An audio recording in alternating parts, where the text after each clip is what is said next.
Gaya kepemimpinan Ahok yang tegas terlihat terutama saat berdialog dengan pegawai atau warga. Ahok tidak segan untuk berbicara keras tanpa basa-basi jika hendak meluruskan hal yang dianggap salah. Dan berikut salah satu cuplikan gaya berbicara Ahok.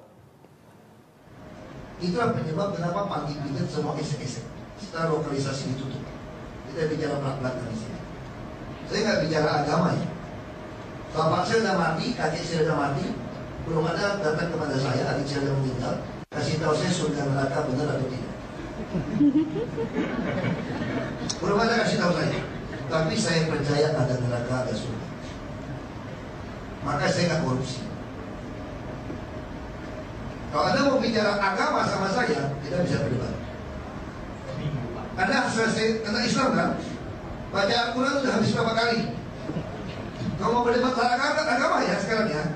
Kalau mahasiswa masih gitu caranya. Saya Kristen, Alkitab sudah saya baca lebih dari 20 kali. Anda kalau bicara agama sama saya, kita bisa berdebat.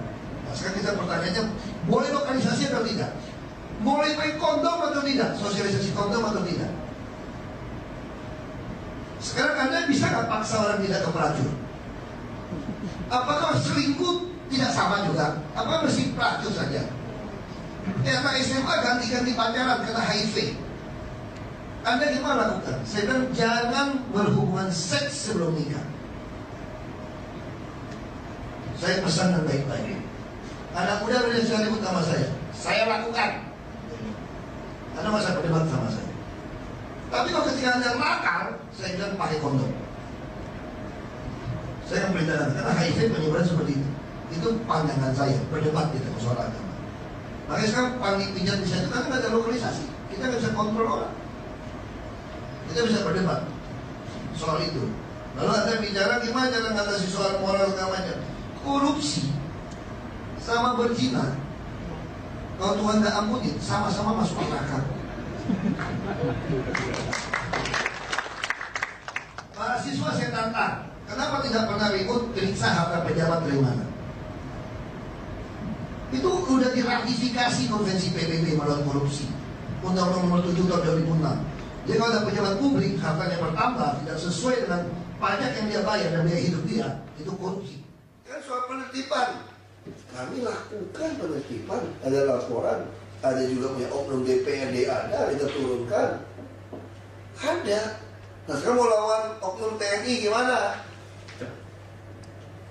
Kan saya tadi bilang, kami ngantor di Merdeka Selatan, bukan Merdeka Utara nih.